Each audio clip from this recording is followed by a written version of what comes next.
మనం ఎంత పై వస్త్రాలు మంచిగా వేసుకున్న లాభం ఏమిటి?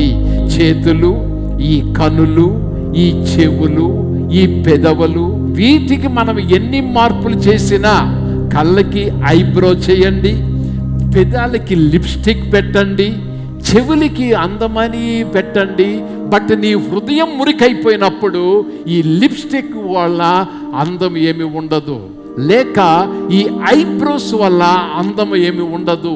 ఎందుకంటే అసలైన మురికి ఆలోచనలు హృదయంలో నుంచి బయటకు వస్తున్నాయి.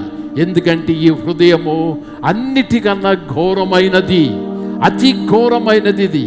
ఇది పాపపుతో నింపబడిన ఈ హృదయాన్ని దేవుడు తన యొక్క పరిశుద్ధాత్మ ద్వారా పరిశుద్ధపరిస్తే అప్పుడు మన జీవితంలోనికి మంచి దారులు మన జీవితంలో నుంచి బయటకు వస్తాయి.